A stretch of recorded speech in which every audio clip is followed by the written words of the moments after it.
ایک حدیث پہ اگر عمل ہو جائے تو مجھے اللہ کی قسم کھا کر میں کہتا ہوں یہ کورونا کا پتہ ہی نہیں چلے گا کہاں گیا. صرف ایک حدیث.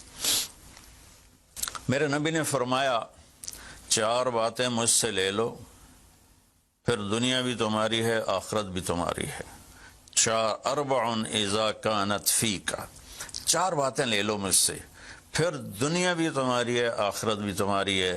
تمہیں کوئی ٹیڑھی آنکھ سے نہ دیکھ سکے گا, تمہیں کوئی نقصان نہ پہنچا سکے گا کہ تمہارے رب کا سایہ تم پہ چھا جائے گا.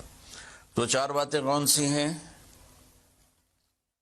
صدق و حدیث, ہمیشہ سچ بولنا, جھوٹ نہ بولنا. اب مجھے بتائیں, سارے یہ اینکرز بیٹھے ہیں, سارے ہمارے وزیر اعظم بیٹھے ہوئے ہیں, ہم کتنا جھوٹ بول رہے ہیں, ہم کس قدر جھوٹی قوم ہیں. ہم اس جھوٹ کے ساتھ اللہ کی بارگاہ میں کوئی مقام نہیں لے سکتے. تو میرے نبی نے پہلی بات فرمائی صدق و حدیث, سچ بولنا. دوسری بات فرمایا حفظ و امانت, کبھی کسی کو دھوکہ نہ دینا. یہ میرے نبی نے فرمایا میرا امتی ہر گناہ کر سکتا ہے, 2 کبھی نہیں کرے گا, ایک جھوٹ کبھی نہیں بولے گا, ایک دھوکہ کبھی نہیں دے گا. تو وزیر اعظم صاحب آپ اکیلے ہیں, دیانتدار ہیں, اللہ سے رونے دھونے والے ہیں, مانگنے والے ہیں, لیکن 22 کروڑ لوگوں میں سچے کتنے ہیں؟ 22 کروڑ لوگوں میں دیانتدار کتنے ہیں؟ ایک بہت بڑے چینل, میں ہاتھ جوڑ کے اینکر بیٹھے ہیں, معافی مانگ کے بات کر رہا ہوں, ایک بہت بڑے چینل کے مالک نے مجھ سے کہا کوئی نصیحت کرے. میں نے کہا چینل سے جھوٹ ختم کر دو. کہا پھر چینل ختم ہو سکتا ہے, جھوٹ نہیں ختم ہو سکتا. تو جہاں جس کو, یہ صرف پاکستان کی بات نہیں, پوری دنیا کا میڈیا جھوٹا ہے اور سب سے زیادہ جھوٹ بولا جاتا ہے.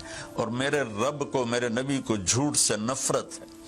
میرے نبی نے فرمایا پیاز کھا کے مسجد میں مت آؤ کہ فرشتوں کو تکلیف ہوتی ہے, بو ہوتی ہے.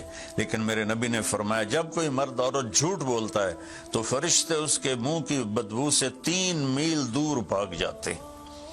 تو جھوٹ اور خیانت کے ساتھ ہم کسی آفت کا مقابلہ نہیں کر سکتے. آپ نے فرمایا صدق و حدیث, حفظ و امانت, سچ بولنا چاہے جان چلی جائے, اور دھوکہ نہ دینا. مسلمان کسی کو دھوکہ نہیں دیتا ہے.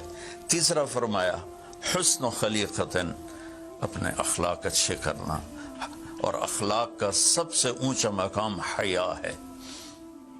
اب میں کیسے بات کروں؟ میرے دیش میں حیا کو کس نے تار تار کیا؟ میرے دیش کی بیٹیوں کو کون نچا رہا ہے؟ ان کے کپڑے لباس مختصر کون کروا رہا ہے؟ یہ کس کے گردن میں یہ گناہ ڈالوں؟ میں مجرم ہوں, میں نے اپنی قوم کو نہیں سمجھایا, میں اللہ سے معافی مانگتا ہوں.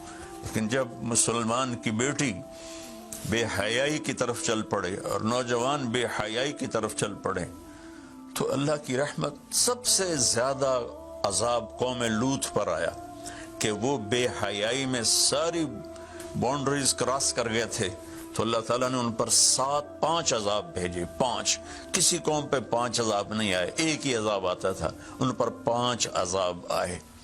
تو تیسری بات میرے نبی نے فرمائی ہے کہ حیا والے بنو, حیا والے بنو. لیکن میری نسل ہے, مجھ سے خان صاحب نے بات کی تھی پہلی دفعہ کہ میں چاہتا ہوں کہ میری یوتھ اللہ کے نبی کے ساتھ جڑے, چونکہ جو ہمارے کالج ہیں, ہماری یونیورسٹیز ہیں, ہمارے خاص طور پر جو یہ پرائیویٹ سکولز ہیں, یہ امت کو, نوجوانوں کو اللہ رسول سے کاٹ رہے ہیں. تو اللہ تعالیٰ یہ پہلا شخص ہے جس کے لیے میرے دل سے دعا نکلی جب اس نے کہا کہ میں نے آپ کو اس لیے بلایا ہے کہ میری قوم اپنے نبی کے ساتھ کیسے جڑ جائے. میں کیا بتاؤں, جب تک اس بے حیائی کو نہیں ہم روکتے, اور کوئی روک نہیں سکتا ہے, اندر سے نیت نہ ہو. سرنڈر ماڈل اسکول میں میں نے میٹرک کیا ہے, ہمارے ایک وارڈن, میں ہاسٹل میں رہتا تھا, وہ آ گئے, نمازی تھے, انہوں نے نماز کی سختی کر دی, ہم بے وضو جا کے کھڑے ہو کر نماز پڑھ لیتے تھے. بے وضو، کیونکہ ڈنڈا انسان کو انسان نہیں بناتا ہے جب تک انسان اپنے من میں ڈوب کر پا جا سراغ زندگی۔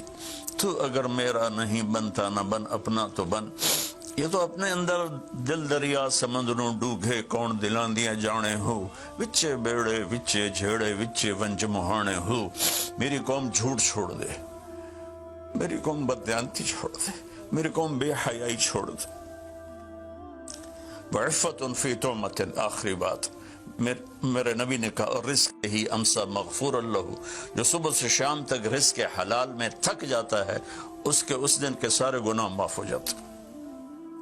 تو میں وزیر اعظم صاحب سے اپیل کروں گا کہ پوری قوم سے جیسے ڈونیشن مانگا ہے ایسی پوری قوم سے چلے۔ میں آپ کی طرف سے اپیل کرتا ہوں کہ کل یا آج رات رمضان کی آئے گی، ساری قوم 2 نفل پڑھے اپنے اپنے گھروں میں، اور ایک تسبیح لا الہ الا انت سبحانک انی کنت من الظالمین، جس کو یاد ہے پڑھ لے، جس کو نہیں یاد ہو استغفر اللہ کی ایک تسبیح پڑھ لے، اور پھر سب اللہ کے سامنے ہاتھ جوڑ کے معافی مانگ۔ اور اللہ تعالیٰ کہتا ہے ما من یوم الا والبحر یستاذن فی ان یغرق ابن آدم، روزانہ، یہ مسند احمد کی روایت، روزانہ سمندر کہتا ہے یا اللہ اجازت دے میں چڑھ جاؤں اور ان کو بہا دوں۔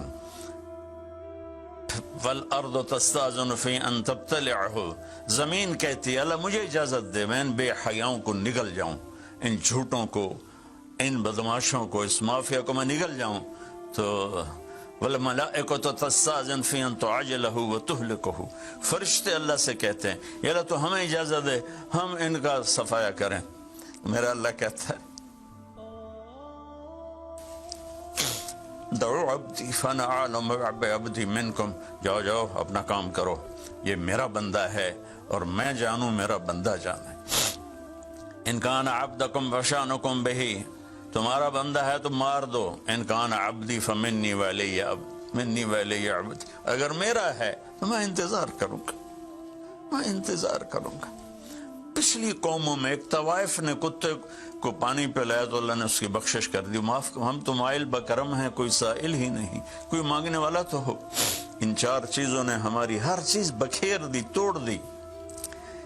کسی بھی قوم کے لیے جھوٹ، بددیانتی، بے حیائی اور رزق حرام یہ ان کو تباہ و برباد کر دیتا ہے، اور کوئی قوم سچائی، دیانتداری، پاک دامنی اور رزق حلال پر ہوگی تو اللہ کا سایہ ان پر چھا جائے گا، اور دنیا کی کوئی طاقت ان کی طرف آنکھ اٹھا کر نہیں دیکھ سکتی۔ ہم تو اجڑے چمن کے مالی ہیں، عمران خان کو اجڑا چمن ملا ہے، کہاں تک آباد کر سکے گا، اللہ اس کی مدد کرے۔ چمن کے تخت پر جس دم شہ گل کا تجمل تھا، ہزاروں بلبلیں تھی باغ میں، ایک شور تھا، غل تھا، کھلی جب آنکھ نرگی سی، نہ تھا جز خار کچھ باقی، بتاتا باغ مارو رو، یہاں غنچہ یہاں گل تھا، یہاں غنچہ یہاں گل تھا۔ ابھی عمران صاحب نے یرموک کی اور قادسیہ کی بات کی، کتنے تھے؟ 30,000 تھے خالد ابن ولید کے کمانڈ میں، اور سامنے باہان جو تھا وہ 3 لاکھ کا لشکر لے کر آیا ہوا تھا، اور قادسیہ کے میدان میں بھی 30,000 صحابہ تھے، اور ادھر سے جو رستم تھا وہ 3 لاکھ کا لشکر لے کر آیا ہوا تھا، ان کے ساتھ اللہ تھا۔ ہم اللہ کو ساتھ لیں، سارے اسباب اختیار کریں۔ مالداروں سے کہتا ہوں، میں نے اپنا کلپ الگ ریکارڈ کرایا کہ اس سال ساری زکوٰۃ ان غریبوں میں تقسیم کریں۔ آپ تک تو ہر آدمی نہیں پہنچ سکے گا، اپنے اپنے علاقے میں جو مالدار لوگ ہیں وہ اپنی زکوٰۃ غریبوں میں ان میں تقسیم کریں، ان کے گھر جا کر دیں۔ کسی ایک کی دعا لگ گئی نا تو 7 نسلیں ہماری آباد ہو جائیں گی۔ تو بس میں معافی چاہتا ہوں، آپ نے مجھے کافی دیر بٹھایا تو میں نے بھی تھوڑا سا آپ کا ٹائم لے لیا، تو آپ درود شریف پڑھیں۔